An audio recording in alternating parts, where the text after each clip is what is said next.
Oh, this video comes packing. To be fair, I was already planning on this video before this comment came up, but man, this comment, you're a victim of propaganda. I'm going to show you the propaganda, and then I'm going to show you the truth. And then I'm going to open your eyes and blow your mind. First off, all the things listed here, that's middle class. That's not rich. Having stairs in your house, yeah, that's not rich. Also, I'd like to clarify the designer dogs thing because I have a Boston Terrier and a Cane Corso. My dogs were free. Yeah, both are rescues. Benito, my Boston Terrier, he was being offered for free on Kijiji. All right, let's start with the propaganda. A lot of the stuff is for the US, but we all know it applies for Canada as well. American labor's real problem, it isn't productive enough. The Fed's first rate cut of 2024 could come next month if the labor market slows. Goddamn labor market. Goddamn you lazy workers. You lazy unproductive workers. I would like to remind you of this from RBC. Weak productivity is threatening Canada's post-pandemic wage growth. Specifically, this quote, worker productivity, output per hour worked, is inextricably linked to worker pay over time. This is the RBC. These guys are not biased. They're the RBC. There's the chart. Productivity and wages go hand in hand. Except you can force them apart. Do you want to take a guess which way they've been forced apart? Now, this piece of evidence has been posted many times. Here's one that shows a separation from 1973 onward. This one's from 1979 onward. Same period of time it started, same causes.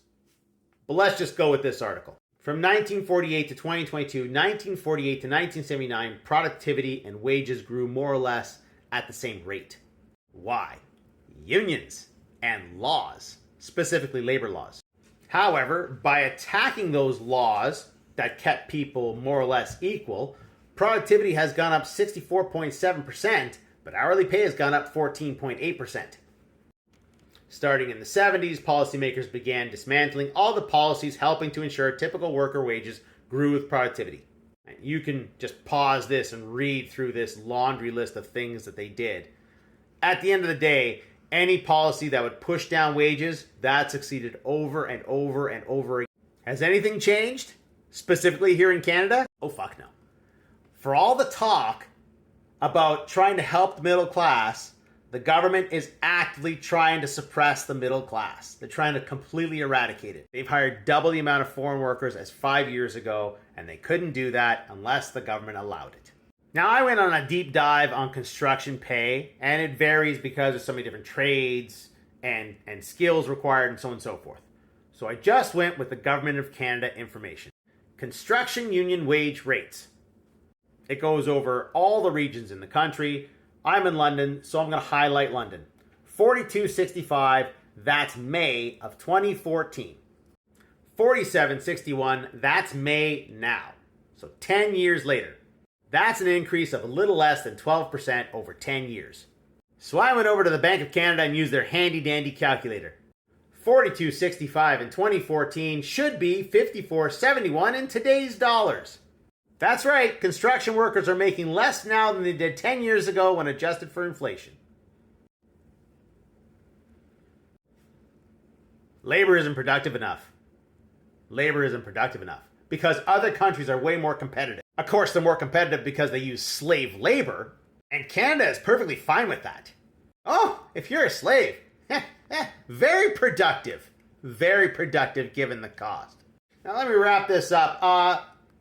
The Fraser Institute is a very right-wing think tank, but I think it's very important that we all read from across the spectrum because they did a little analysis recently about government subsidies to corporations. They break it down in cost per taxpayer per province. And they found that in provinces like Quebec, the subsidies accounted for 100.9% of annual corporate income tax. In Saskatchewan, 88.6%. In British Columbia, 70.7%. But PEI is the worst offender. 162.9% of corporate income tax revenue given back as subsidies. And let's not leave Ontario out of this. And the most recent subsidies. Volkswagen, one of the world's biggest automakers, one of the most profitable automakers, They get $13 billion over 10 years to employ as many as 3,000 workers. That subsidy works out to $430,000 plus per worker per year for 10 years. So the government has a problem with you getting paid, but the government has no problem with corporations getting paid. So much so, they give them money. While we bicker over who's not paying their fair share, corporations across this country are getting all their taxes refunded back to them and then some. Factory workers want lots more pay and fewer hours, but that's hard to justify when you can just get slaves to do it.